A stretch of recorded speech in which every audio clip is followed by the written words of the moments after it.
Licenia Espinel y Washington Yepes comparten un diálogo con el invitado.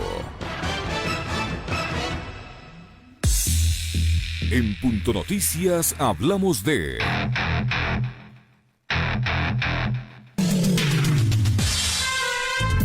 La cifra de fallecidos en el mundo por el nuevo coronavirus, que la Organización Mundial de la Salud sitúa hoy en cerca de 212,000, podría ser un 60% mayor a lo que se indica en los reportes oficiales, según un análisis realizado por Financial Times en 14 países, entre esos Ecuador.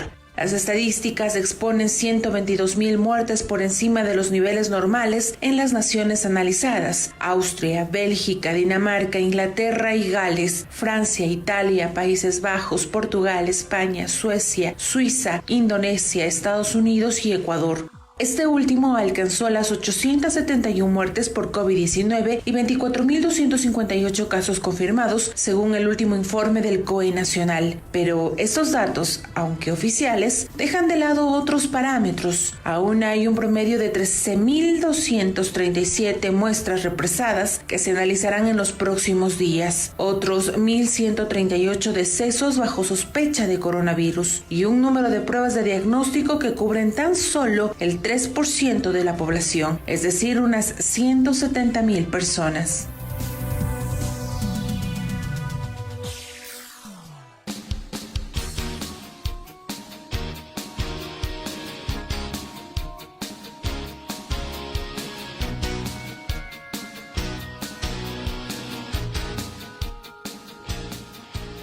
Pichincha Universal.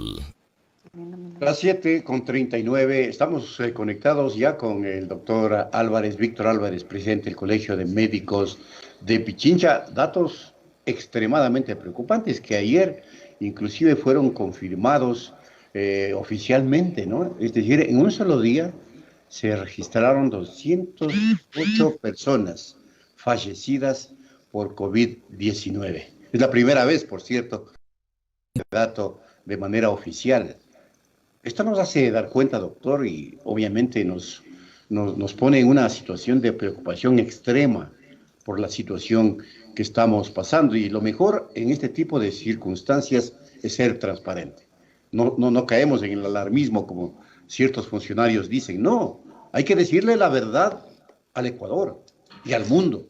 Por eso es que inclusive cuando vamos a nivel internacional nos despedazan o le despedazan al funcionario del régimen en una entrevista de CNN. Doctor Álvarez, ¿cómo entonces, cuando ya se comienzan a reflejar las verdaderas cifras, debe ser, aunque redondemos, el comportamiento de los ciudadanos? Bienvenido, ¿cómo está?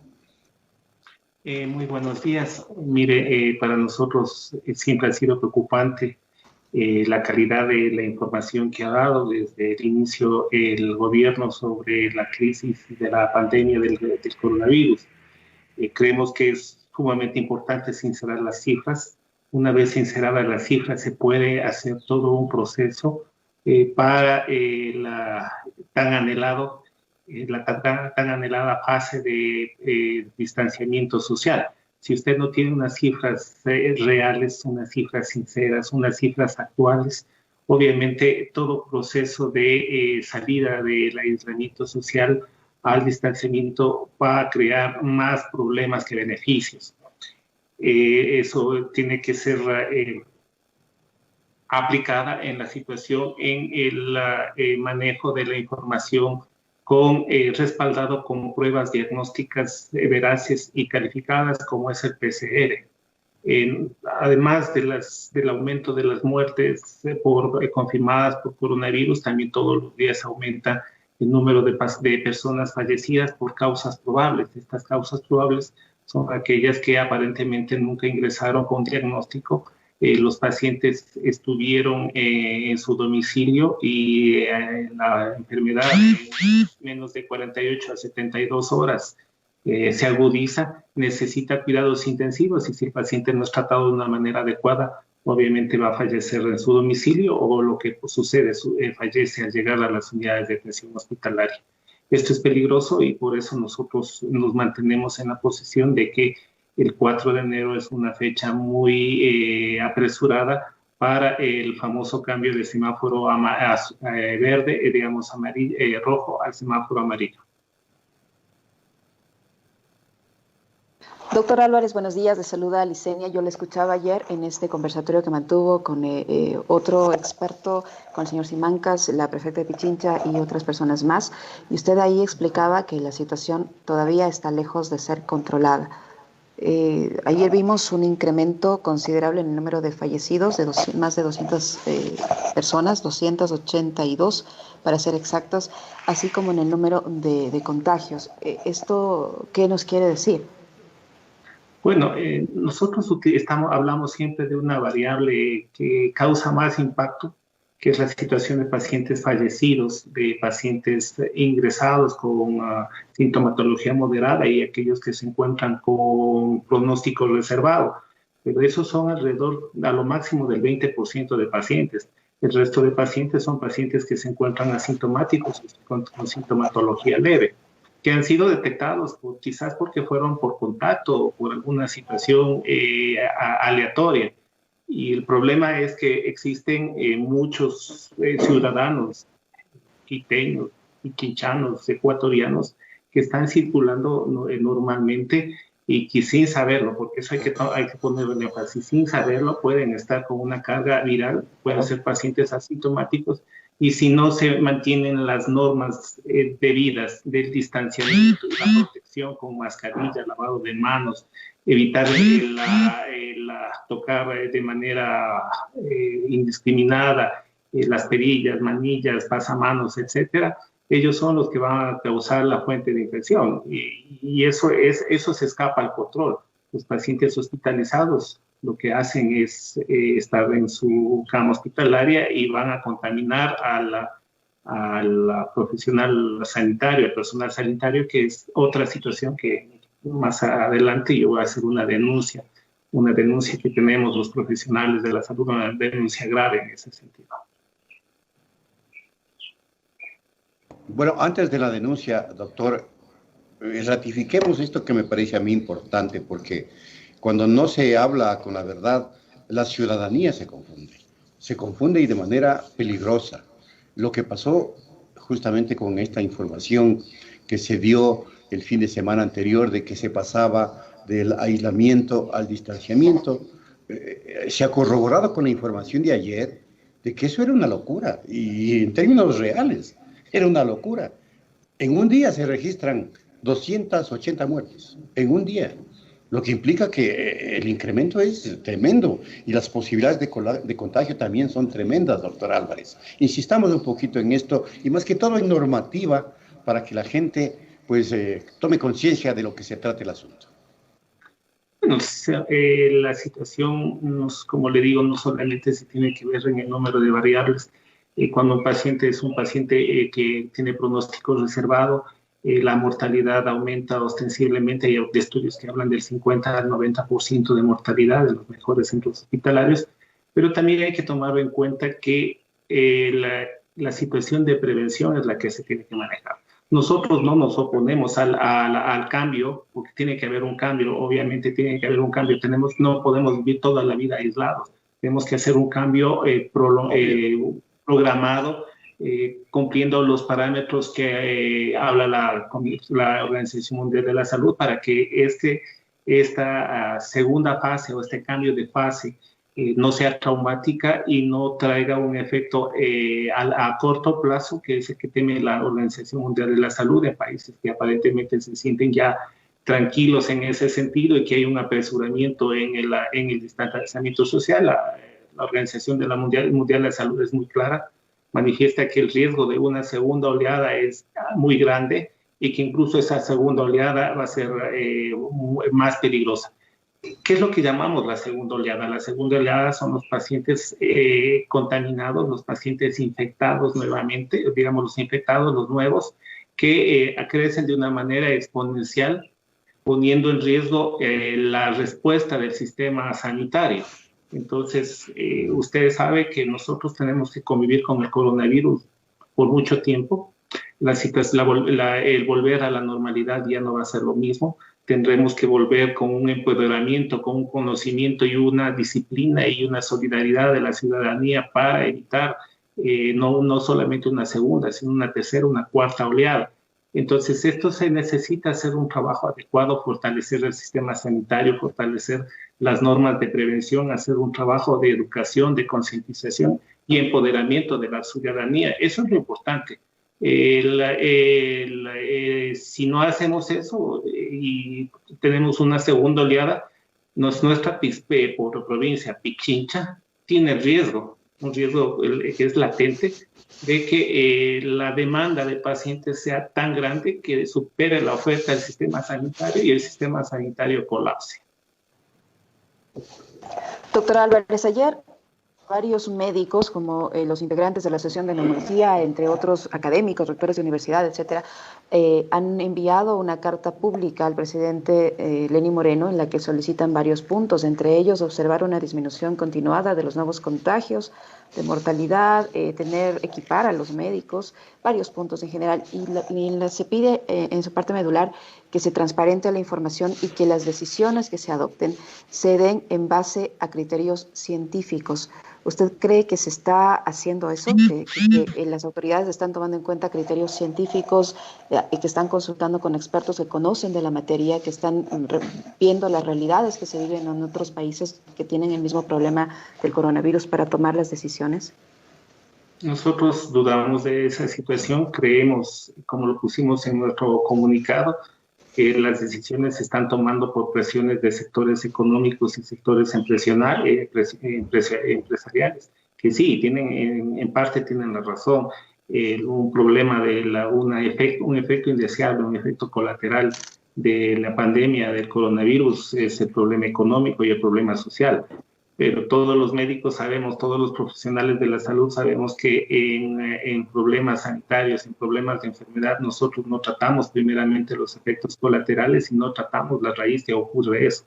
Entonces, si nosotros pensamos solamente en la situación económica y dejamos a un lado la situación, la manera de contención, el proceso de contención, vamos a caer en la segunda oleada y eso va a ser más peligroso porque nos va a acarrear a un nuevo proceso de aislamiento con pacientes, con más pacientes ingresados, con más pacientes infectados y en el peor escenario con un sistema sanitario colapsado. No queremos llegar a la fase 3 de la pandemia, que es cuando ya el virus se encuentra desbordado, cuando ya los sistemas sanitarios han colapsado, lo que pasó en Italia, lo que pasó en España. No queremos llegar a eso. Los profesionales de la salud también estamos siendo infectados, también estamos cayendo en ese sentido y es una situación directamente proporcional. Mientras más pacientes hay más riesgo de que el sistema colapse y hay más riesgo de que exista un déficit de médicos en el país. ¿Qué significa, doctor Álvarez, esto del contagio rebaño que ya se escucha decir a alguna gente que acaso hasta sea necesario, dicen, para lograr inmunidad? Se podría ser una de las alternativas epidemiológicas que se la tiene, pero eso también tiene que ser controlado. Usted no puede hacer en 120 días que se infecte el 60% de la población. Ni podemos estar esperando que un riesgo, un efecto colateral, un daño colateral va a ser el deceso del 1%. El objetivo de la ciencia médica es hacer que ese efecto, esa contaminación sea lo más selectiva, digamos, y lo más programada posible para que el sistema sanitario, la población tenga la seguridad de no aumente los índices de mortalidad, porque los índices de mortalidad se pueden hacer del 1% en ese efecto, pero si se tiene un mal manejo, si no se tiene un sistema sanitario adecuado, si el sistema sanitario colapse, tenga la seguridad de que el índice de mortalidad no va a ser del 1%, sino va a ser mucho más elevado. Entonces, lo que se debe trabajar es en la única manera, el único tratamiento, digamos, en sí, la única arma que se tiene para luchar con el coronavirus en este momento, que es el proceso de contención, hacer que la cantidad de pacientes infectados, la cantidad de pacientes positivos sea controlada y el sistema sanitario pueda responder de una manera adecuada, pronta, a este aumento de números que se lo va a hacer. No pensemos en un escenario irreal, utópico, que sería tener 0 pacientes. No lo vamos a tener por mucho tiempo, quizás en un largo plazo, pero sí tenemos que tener un aumento programado, una curva con una meseta prolongada a largo tiempo, y que esa meseta en ningún momento tienda a tener un crecimiento nuevamente vertical y exponencial. Doctor Álvarez, ayer vimos una protesta en los exteriores del Hospital Eugenio Espejo. Algunos trabajadores de la salud exigían la adaptación de equipos que cumplan por las características de protección necesarias. El gobierno ha dicho a través de todos sus voceros que ya se ha enviado el equipamiento necesario a los centros de salud, a los hospitales y a los trabajadores que están en esta primera línea. ¿Es así? Porque si no, no se entiende por qué todavía siguen las protestas de algunos sectores, incluso reclamos de médicos, no solo en Quito, en algunas ciudades del país, en Guayaquil también, enfermeras, médicos, etcétera, que aseguran que todavía esto no está solucionado del todo. ¿Qué está pasando, doctor? Bueno, algunas denuncias son ciertas. Nosotros tenemos videos y fotografías de mascarillas N95 que dice que solamente son de aplicación para uso agrícola, y que si se lo aplica en usos medicinales puede ser causa de enfermedades y peligro de muerte. Tenemos también videos en los cuales se nos indica equipos de protección que han sido dados en emergencias, hospitales de primera línea, que aparentemente son impermeables o antiflujos, y lo hacen una atomización de agua, y ese equipo de protección no lo hace, pasa tranquilamente y contamina la ropa interna del usuario,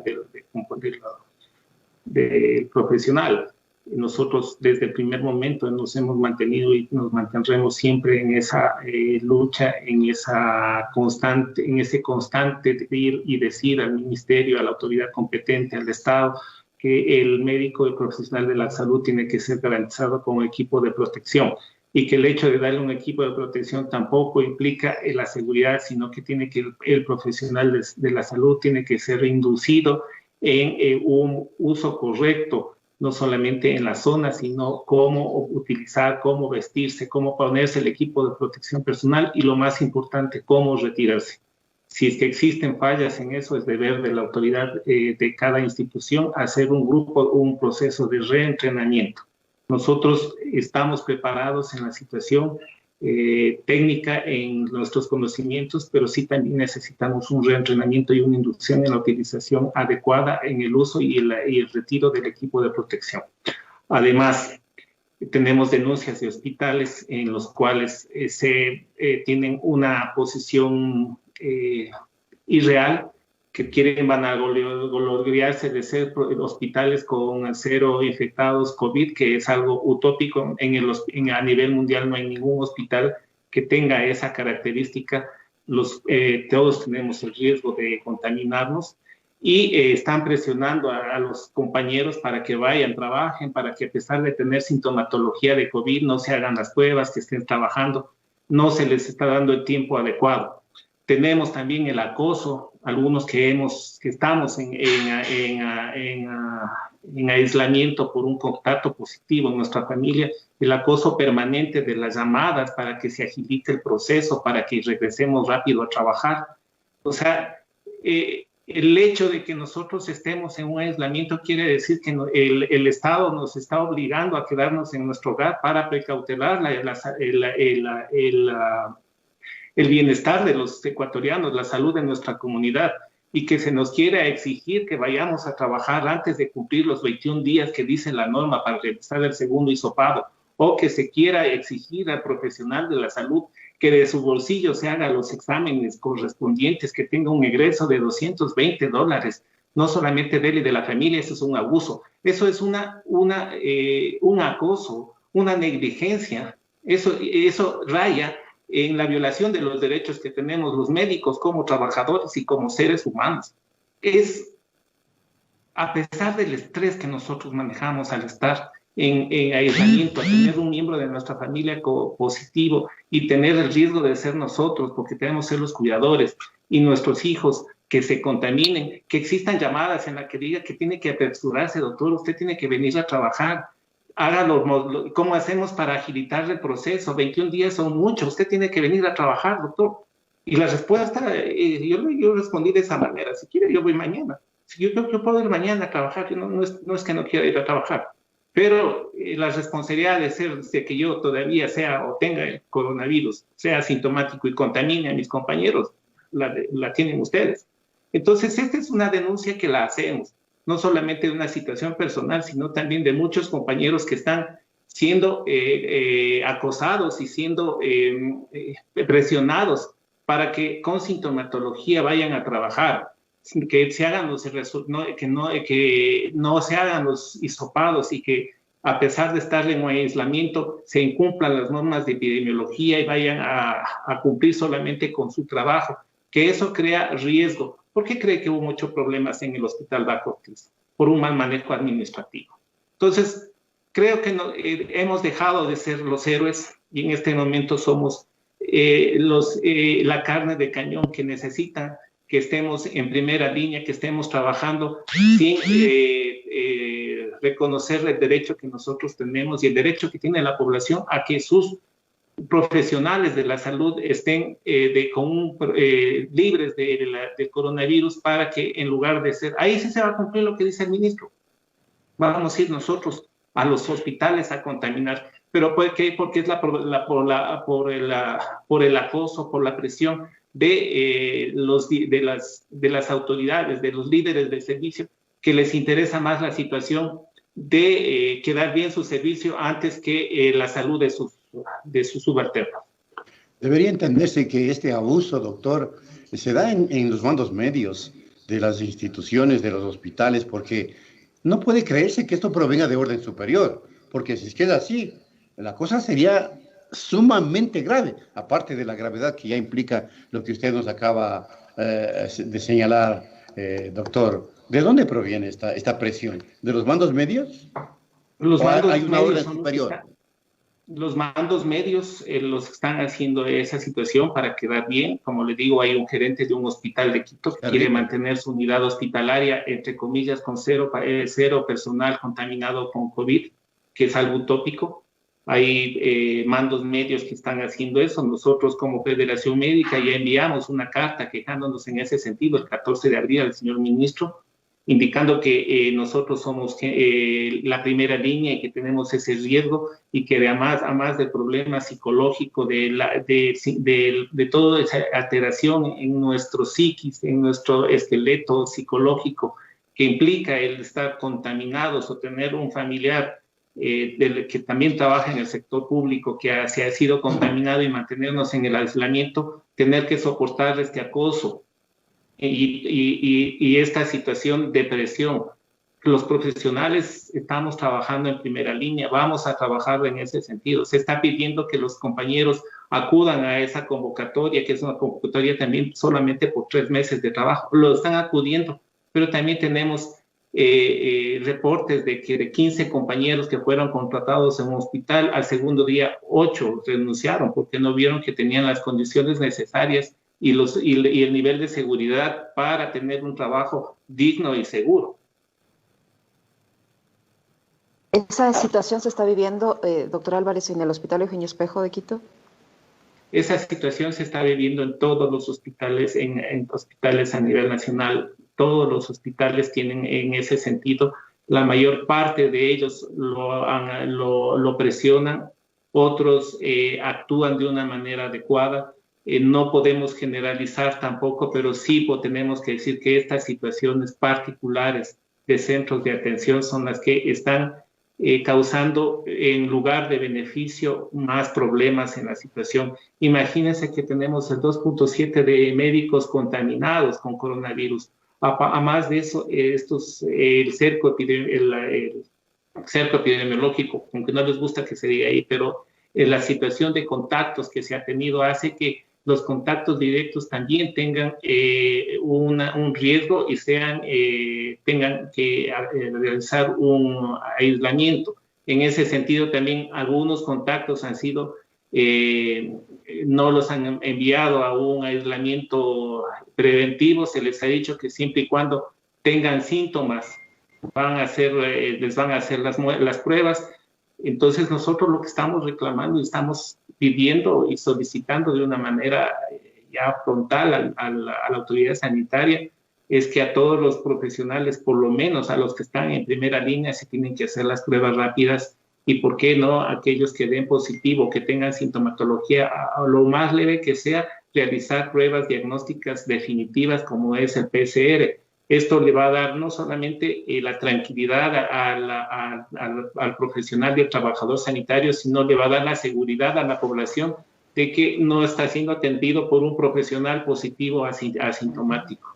Creemos que eso es importante y eso es lo que estamos solicitando al ministro. Confiamos en el ministro, nosotros creemos que el ministro puede trabajar en esa situación, pero vemos que sus mandos medios son aquellos los que le están poniendo las dificultades y son los que están causando más perjuicio que beneficio al sistema de salud. Sin duda, doctor Álvarez, le agradezco por haber aceptado este diálogo. Tenemos que cumplir, hay una orden de cadena nacional de radio y televisión. Muchas gracias por la información proporcionada y nuestra solidaridad con ustedes que están en la primera línea. Y lo hacemos de manera consciente porque sabemos lo complejo que es estar afrontando esa situación. Doctor Álvarez, muchas gracias. Muchas gracias, doctor. Punto Noticias. Estamos en las noticias que hacen historia.